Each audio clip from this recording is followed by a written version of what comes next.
In this video, we're going to talk about some virtual rewards for your classroom during online remote learning. Let's get started. Hey everybody, welcome to Mr. Cook's Corner, Education for Educators. This channel is all about helping teachers like you grow in your craft. If this is your first time watching, welcome aboard. Well, it's almost go time, and as we get closer to yet another year, albeit one that's a little bit different looking than any other, we wanted to focus on some of the things that teachers are going to be tasked with doing during some remote learning. As we talked about in previous videos, a token economy system is one of the best ways to establish behavior management that incorporates relationships and builds a culture of trust and communication. If you haven't seen that before, I want you to go ahead and check out this playlist right here. So the next question becomes, how do we successfully incorporate this within a virtual learning environment? What kind of rewards do we offer our students online? I want to preface this by saying we are not looking to replace expectations. We're not just giving rewards because they did something that was expected of them.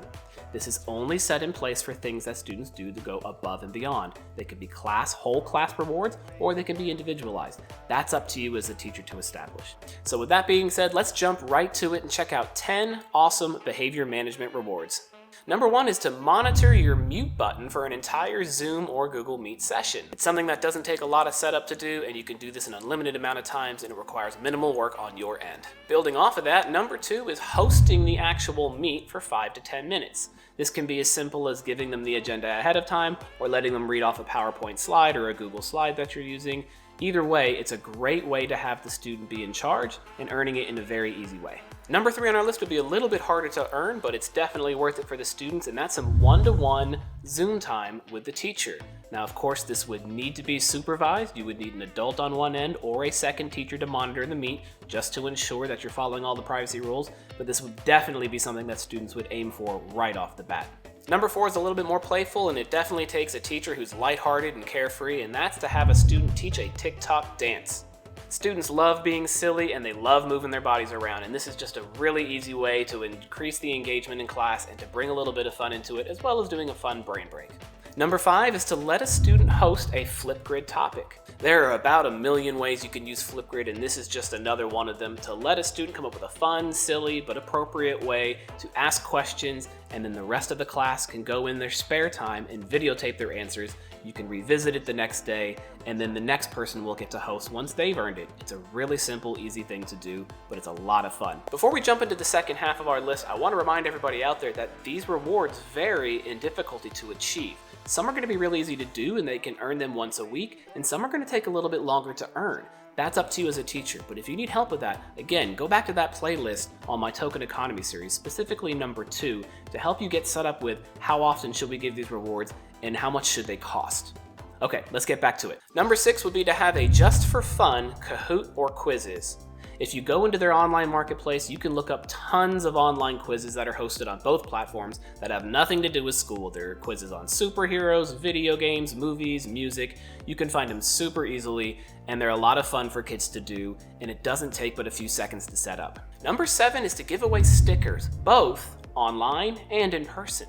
A lot of school districts offer free postage to mail things out, and you could always put a set of stickers into an envelope and send it out to kids.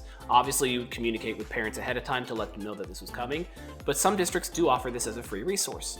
Otherwise, you can send over Bitmojis and emojis and things that they can earn digitally like badges. Students are all about collecting, and this is a great way to build their collection up. Number 8 is to host a Friday afternoon virtual party. This could take a lot of different looks, anything from going to live webcams of zoos, to doing Google Earth, to going to virtual field trips. These are all free things you can find online, or you can just do a dance party. Hop on a Go Noodle, hop on Dance Dance Revolution. Go to YouTube and look up Dance Dance Revolution songs. Kids love it. 5-10 minutes of your time, it's something they work towards for the end of the week. It's a fantastic reward that kids will truly work for. Number 9 would be small gift cards. And let me preface this by saying we're not asking teachers to spend money. It takes a little bit of legwork, and I've done this lots of times in my own classroom. You go to local businesses around and mention that you're a teacher, you're looking to increase engagement and have some rewards, and ask if they have anything they'd like to give away. You'd be surprised how many businesses will throw themselves at you and give out quick little $5 cards or a free ice cream or a free yogurt, something that you can give to kids without spending your own money, but they will be dying to work for it. Number 10 is the big one. It's the one that they save up for a very long time. It's going to take some investment on your end, but kids will love you for it, and that is a drive-by visit. It's an in-person visit from yourself that's socially distant, of course. We'd all be masked up. You'd be separated by 6 to 10 feet. Parents would be there too. You definitely want to make sure you have the adult there. But you want to set this up as a end of year reward or a mid-semester reward, something that's really difficult to get, but it's something to aspire to. The kids will go nuts trying to work towards something like this.